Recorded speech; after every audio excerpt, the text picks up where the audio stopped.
Now, Florence may stall after it makes landfall and then move very slowly south down the coast. This could mean that parts of North and South Carolina near the coast will experience hurricane-force winds and hurricane conditions for 24 hours or more.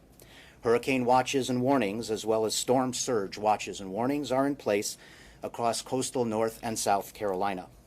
In North Carolina, of concern is the Pamlico Sound, the Pamlico River, and the Neuse River, where 9 to 13 feet of storm surge is forecast, especially during times of high astronomical tides. Also of concern is the Wilmington area and surrounding beaches. Once the storm does move inland, the inland flooding threat is extreme. 15 to 25 inches of rain is forecast, with up to 40 inches near the exact center of Florence. There is a large area forecast of 10 inches of rain or more across much of the state of North Carolina Friday into Saturday. Now, the remnants of Florence will then dissipate and spread out. Interests in the Central Appalachians, Tennessee Valley, southeastern U.S., and Ohio Valley, as well as the Mid-Atlantic, should remain vigilant to some sort of heavy rain and flash flood threat as we get into next week. The next update from the National Hurricane Center will be at 11 o'clock Eastern Time.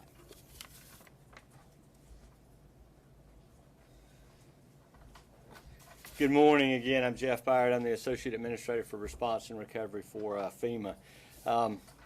The President's declared declarations in South Carolina, North Carolina, and Virginia.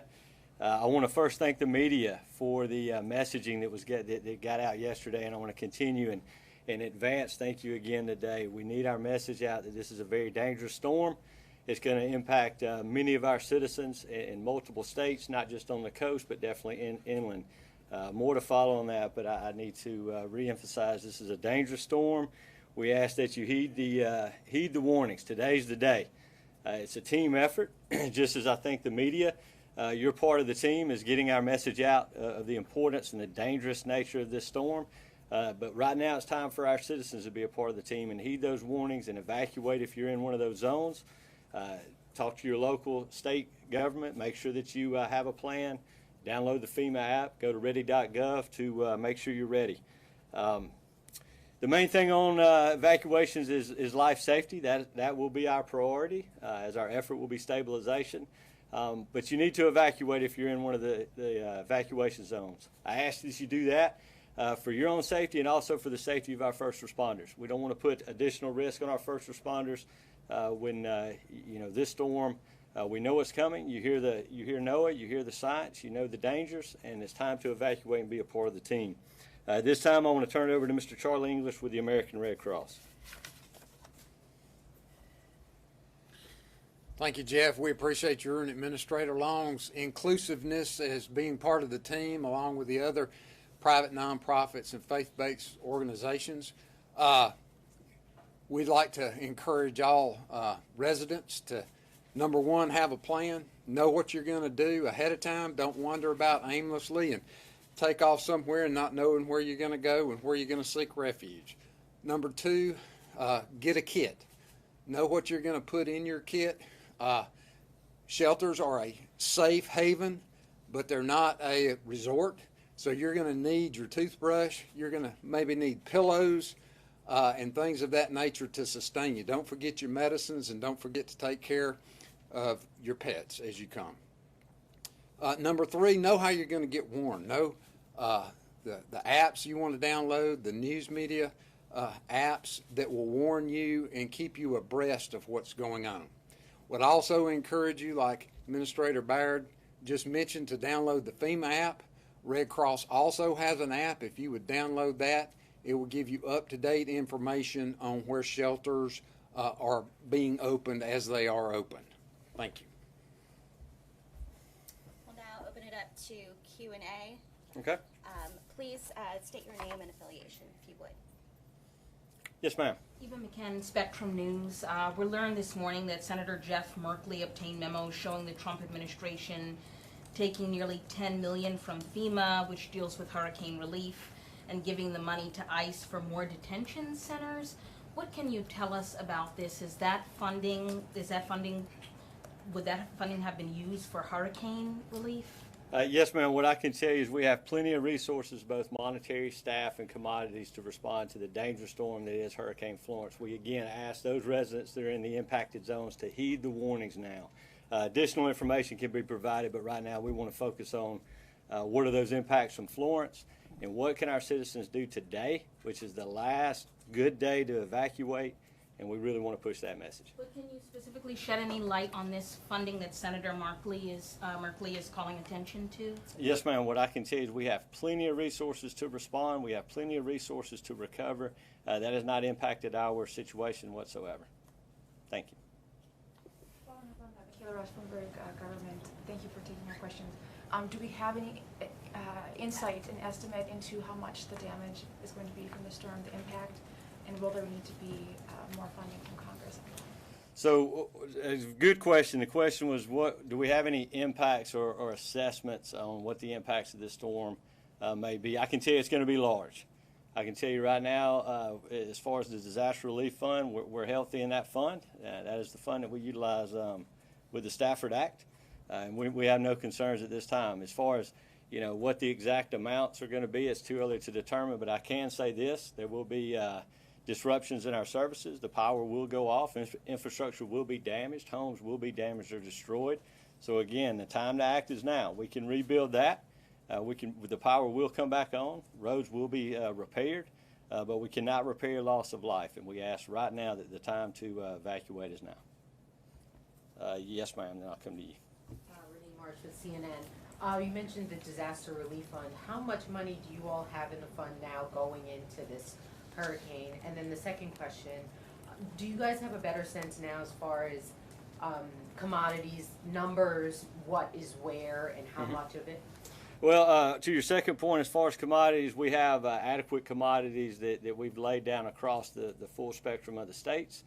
We continue to move additional resources in, but I want to make sure that we understand this. Our piece is just a part of the puzzle. We're working closely with our NGOs. We're working closely with the private sector. So the MREs, the emergency commodities that we bring to the table, are just a very stopgap measure. We feel very confident that we're coordinated across the board, that we'll have adequate feeding and adequate water for those survivors that need it. So we don't have concerns there. The concern that we have and we're working through is making sure that we can distribute those to our state and local partners. We have strong, robust emergency managers in that area that know how to get that to the last tactical mile, so we're very confident there. But we will continue to move out on that. As far as the DRF, we're healthy. I don't have the exact numbers, but I do know that we're healthy in the DRF, and we have no concerns as far as recovery on that. Do you have a ballpark at least? It's well over $20 billion, so we're healthy on that. I'll come back to you. Yes, ma'am. Colleen Long from AP. I wanted to ask about the number of evacuations. I think last night we said there was somewhere around 1.7 million people. I wondered if that is increasing based on the latest forecast, and kind of how many are we talking about who we get out? That was the number as of last night. There's not been, to my knowledge at this point, additional evacuations ordered. But what we would say as far as numbers is, don't be a number that stays behind. Be a number that evacuates. Again, a lot of good questions today, and I'm going to bring everything back to the importance of what we're dealing with Hurricane Florence. We want our citizens, we owe it to our governors and our local emergency managers and the mayors of these impacted states for you to get that message out. The more people that can evacuate out of this deadly storm, the safer we'll be all the way around. We can bring people back. We can bring the commodities back. We're confident of that.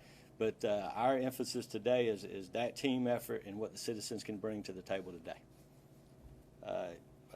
Then I'll come back to you. Yes, ma'am. Cheryl Connor, ABC 7 News. Yes, ma'am. What exactly does the President's emergency declaration provide for the locals?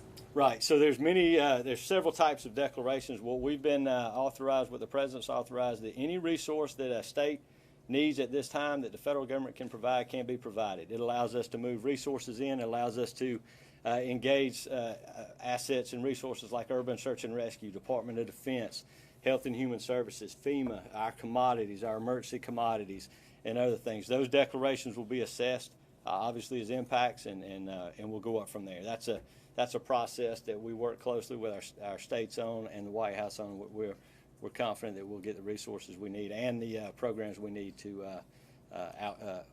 affect positive outcome. Is that, I guess? Yes, ma'am. Dan Cutler, Fox 5 News. Mm-hmm. The President said that the response to Maria was a success, but when 3,000 people die, a lot of people would disagree with that assessment. What would be the bar for a successful response for Florence? So, let me set the expectations. A successful response, obviously nobody wants any deaths. And we can, that's the importance of today, is saying, hey, get out. If you're in an area where you know it's going to flood, or if you're in a mandatory evacuation area, or you just don't feel your home is safe, now's the time to evacuate. We have shelters, we have other means. A successful response, it's a disaster, and it's named a disaster for a reason. It's going to disrupt services. It's going to destroy homes. It's going to destroy infrastructure, and the power is going to be out. But we feel very confident that working with our partners, we're going to quickly stabilize those 7 critical lifelines. That's the key. We've got to stabilize the lifelines that our communities are used to on a daily basis. Then we can turn our focus to that more long-term recovery. And that's a model we're going to employ, and we're going to be successful at it. We have a question in the corner. Oh, I'm sorry. Yes, ma'am.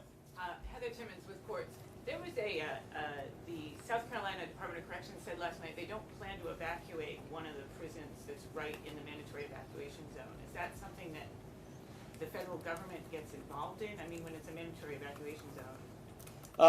Mandatory evacuation zones are done at the state and local level. We support the sheltering. We support in ways, if there's a sheltering issue, we would not get involved in that. I don't know the specifics of that, so I definitely don't want to speak out of turn. But that would be a question best directed down to South Carolina Emergency Management.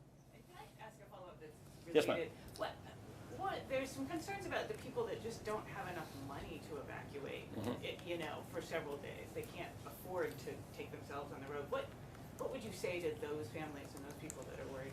So a lot of our communities will provide resources to move those individuals out, but again, there's adequate media avenues to find those resources. So, I would employ on those citizens to work with who they would work with daily. Citizens that may not have the means to evacuate. They do live in our communities daily. They do attend social services and functions daily. So interact with those that have that. And I would employ all of us. It's neighbor helping neighbor in this situation. If that's the case, help your neighbor. Lives cannot be replaced, and we want to, I want to hammer that importance home. This is not going to be a glancing blow. This is not going to be a tropical storm. This is not going to be, one of those storms that hit and move out to sea. This is going to be, a Mike Tyson punch to the Carolina coast, and then it's going to have very heavy rains, that as Steve alluded to, it's going to stall. So we're looking at inland flooding. We're looking at, coastal storm surge. We're looking at all the hazards that a storm of this magnitude would take. So to that point, I would ask that, neighbors help neighbors in this situation, and let's all be on the team. There are 9 hazardous waste sites in this region in Yes, the ma'am. path of the hurricane. What do you all know, or what kind of assessments have you all done to determine, how vulnerable those sites are, especially when we talk about this storm surge? What do Yes, you know ma'am. about those sites and the hazardous waste? What I do know, I don't know the specifics. Obviously, we can get down to the specifics, but I do know that hazardous waste is one of those critical lifelines that we focus on. So we work closely with the EPA. We work closely with the state and locals and those entities that have the authority over those type of facilities. So it's definitely on our radar, and we will quickly put the mitigation measures in place afterwards to see what the effects are. But I don't want to speak to the 9 because I don't want to give false information. Yes, ma'am. Anybody else? Well, look, before we close, again, I want to thank you. You have been just a wonderful mouthpiece to the citizens of these of the impacted states. We need you to continue to do that today. This is a serious storm, and we appreciate the team effort, not only from the media, from our citizens, and also from all the players involved. Thank you. And just a reminder for everyone to download the FEMA app. And if there are any additional questions, please email us at FEMA-news-desk@fema.dhs.gov. Thank you.